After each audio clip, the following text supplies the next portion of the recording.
course, the big high school games on Friday, the Buckeyes and Horns on Saturday, Notre Dame on Sunday.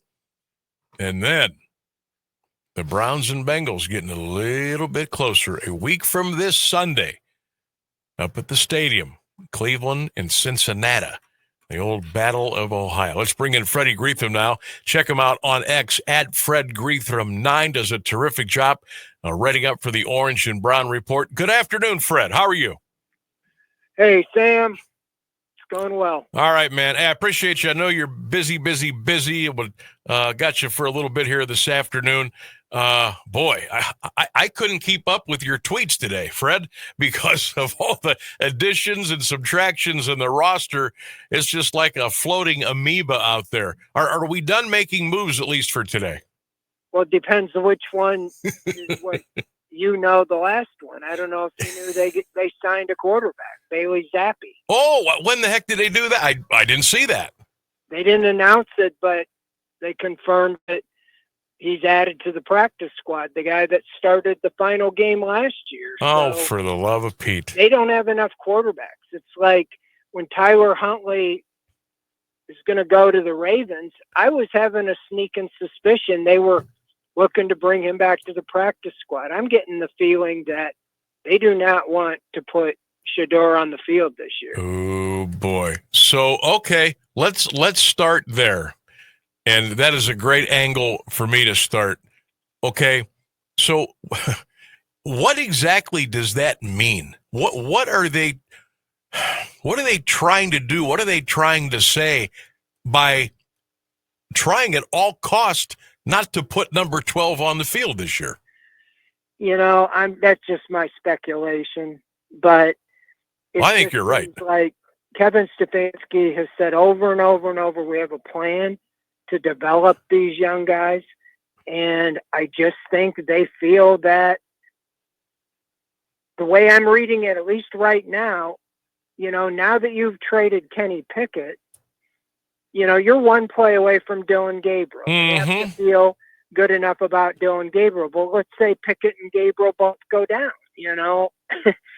we know that wouldn't be out of the realm of possibility here with the Browns, and even by the second or third game, and you're down to Shedeur Sanders, and I think you got a glimpse the other day that they don't feel he's ready to play, especially, with some of the teams they have up against.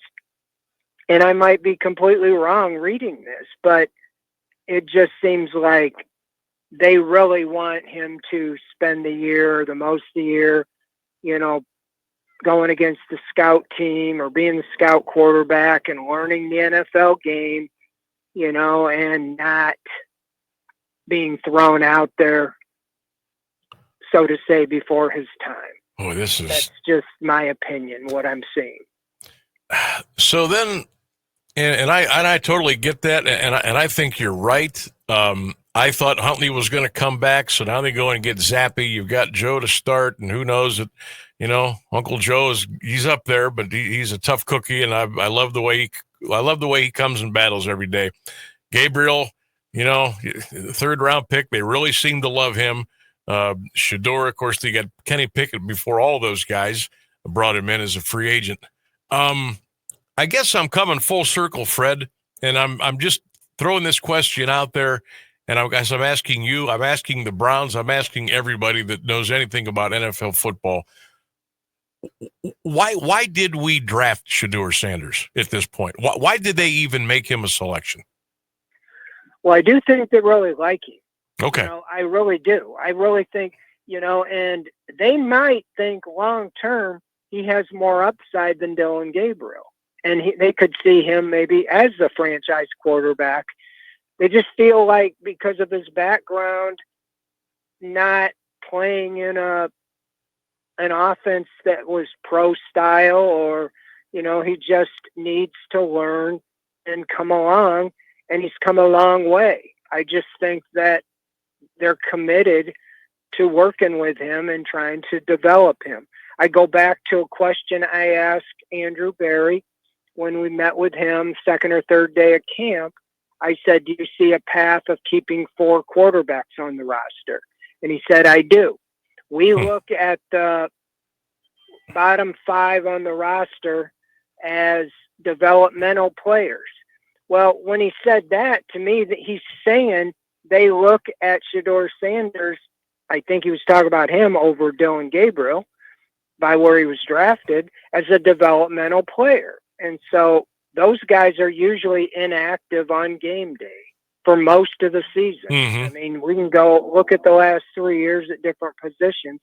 Guys that are with this team now started inactive pretty much every week, at least first 10, 12 games or so until they got in there. So I just feel that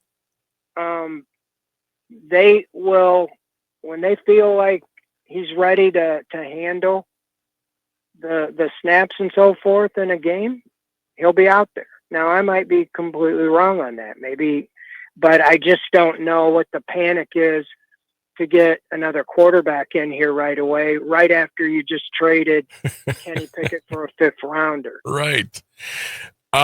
So that really came as no surprise that Pickett went somewhere. I kind of thought when Aiden O'Connell went down, I said, oh, they're going to be calling the Browns and they're going to be calling for Pickett. And that's exactly kind of what happened there. Going back a couple of months, Fred, was it the original plan, if things had worked the way they wanted them to, for Kenny Pickett to be the starting quarterback of this team months ago? Yeah, it's hard to say. They said everything right and acted as if that was what the plan was. But then they changed course and brought in Joe Flacco. You could have brought in Joe Flacco the day that you traded for Kenny Pickett. Right. But for whatever reason, I do know they were moving on from Dorian Thompson-Robinson. And I thought it just made sense. Okay, you feel like you're going to add a draft pick with DTR to move him and get a backup quarterback, a guy that'll come in here and compete for the backup job. But I never really thought he was serious, as the starting quarterback. But then you heard Barry and Stefanski talk very strongly about him. And I do think they like him, But when you get a 5th round pick, that just shows you how much they value draft picks. Mm-hmm. Kevin Stefanski called that a very strong offer when we asked him yesterday, about trading Pickett, and I guess a 5th round pick, I don't know how strong that is, but obviously they were willing to get a 5th round pick and expose themselves to what happened a couple years ago when you just had, you traded Josh Dobbs before the starting game and you only had a rookie as the backup in DTR. And we know how that happened in the 4th week of the season. He got overwhelmed. So maybe they just feel like the other aspect is maybe having Zappy here for those first few games. So you don't have to throw Gabriel or Sanders in if Flacco were to go down. That could be the other thought. Wow. Fred Greetham is our guest. Check him out on X at Fred Greetham 9. That's at Fred Greetham 9, Greetham. Check him out. Does a great job with the Orange and Brown report. So now we've got 10 draft picks, Fred, next year. We got a couple of ones, and they continue to stockpile here. I am still of the belief that this is going to be a very, very long season. I don't think the Browns are going to win many games. I think they're going to be in the running for the number 1 pick in the draft next year. And I still believe in my heart. I know Archie says that I know that they say that Arch is not going to come out next year, that he's going to stay in school. I don't believe that for 1 second. And I truly believe that Jimmy and Dee would love to have Arch Manning as the quarterback of this team sooner than later. Am I way off base there? They got a ton of draft picks. They're setting up to go in that beautiful building coming up here in about 3 years or so. Am I crazy there, Fred? No, I don't think you're crazy. I mean, they're loaded for bear, so to say, for the draft. And I think that's probably the right way to look at it. If you're not sold that Gabriel or Sanders is the long-term answer, then if by all means the quarterbacks, whoever it is, whether it's Manning or Sellers or any of a number of guys, if somebody emerges as the clear-cut number one quarterback, prospect, I don't think you can pass it up. Even if you like Gabriel or you like Sanders, if you think this is better. Mm-hmm. Manning obviously has the name. He has the relationship with the family. I don't know. I don't study, too much college prospects at this point. Mm-hmm. I do it more when we know it's a reality. But I don't know if he's going to be. What if he doesn't have the greatest season? Yeah, what true. if the Buckeyes eat him alive Saturday? I remember, a guy named Matt Barkley, I think was his name. Oh yeah, from USC. He stayed in college, and they said he would have been the number one pick in the draft if he stays in college. And he stayed in college. He was a fourth round pick of the Eagles, I think. Yep, you're right. It's so much a dartboard. It's hard to know. I mean, if we had the same conversation, in the spring, we might be talking saying there is no question that so-and-so is head and shoulders the best quarterback, I remember it's just the Browns haven't had the luxury of having a clear cut. They didn't go 1-15 the year Joe Burrow came out. I mean, the Bengals, you can say what you want.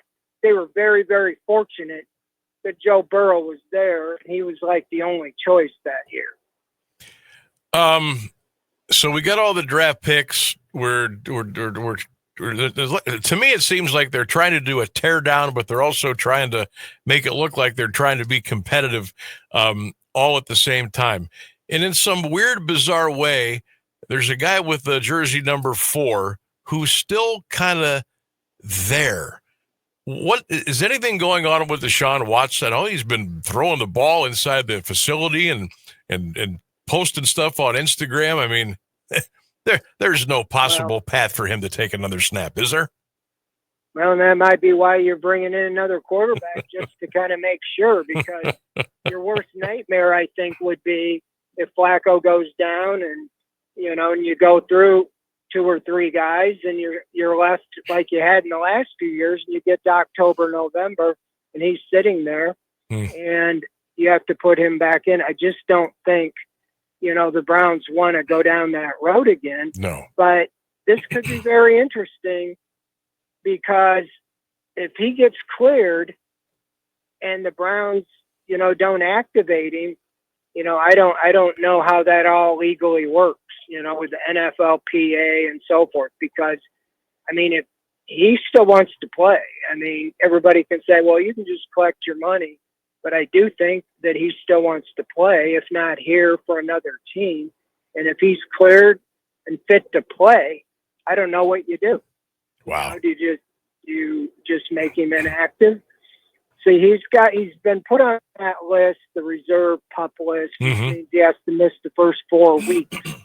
But then whenever they determine to activate him, or you can activate him and they can return to practice, which is 21 days.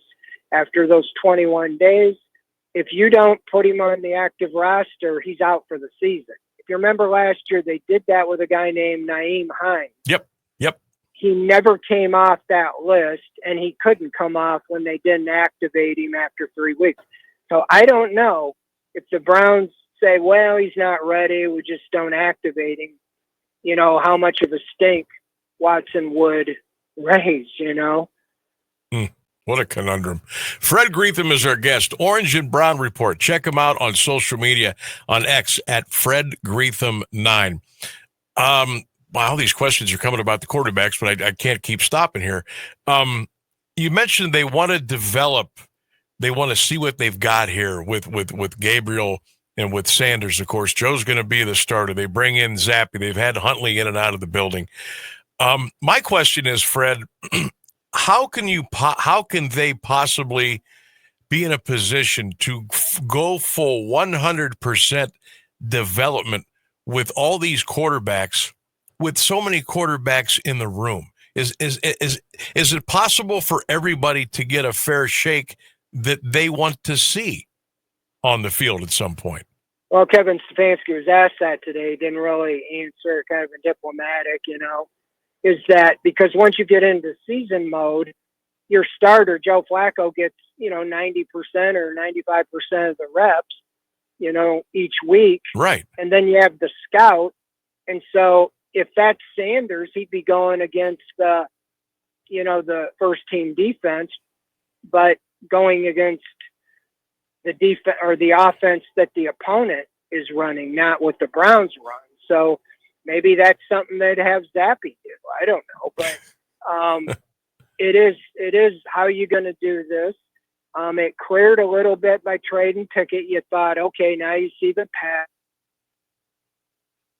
I hope they don't have to play, but if the season goes south, there'll be plenty of time then to work them in and see what they have.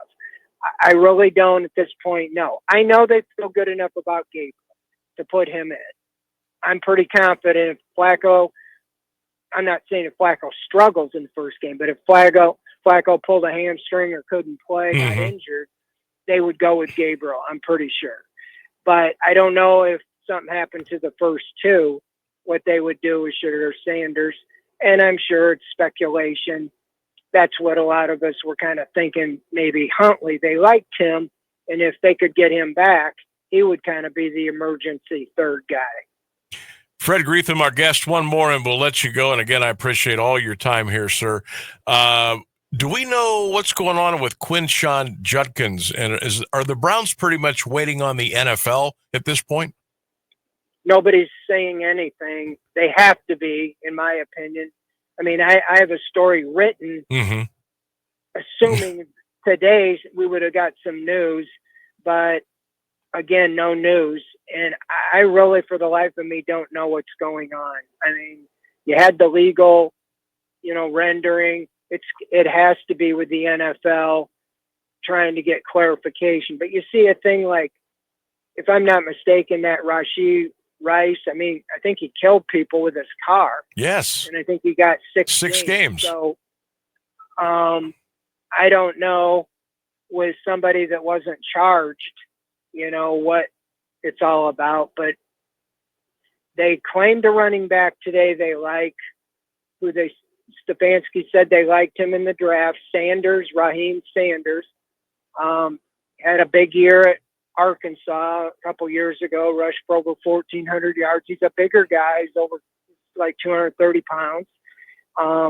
So I think he finished at South Carolina. So I do think that the Judkins thing is just kind of hanging out there, and nobody seems to know. I mean, that's the question we all talk about in the media room. What's going on? You have to feel that they would have to know something. He was such a big part of their plan. They could sign him if they wanted to. I cannot believe that they're at a stalemate on a contract after what he's went through. I would think he'd be going, yeah, I want to get in there no matter what. Right. I don't get it. Why? There's just so much. There's too much going on right now. The season begins a week from this Sunday in Cleveland. The Browns and the Bengals up at the stadium. Fred, enjoy the rest of your week, and boy, we'll get back at it full go beginning next Monday and get ready for the season opener up on the lake. Always appreciate your time, Fred. Thanks for coming on again today. All right, Sam. Thank you. You bet. Good night. You too. Fred Greetham, Orange and Brown Report. Check him out on X at Fred Greetham 9.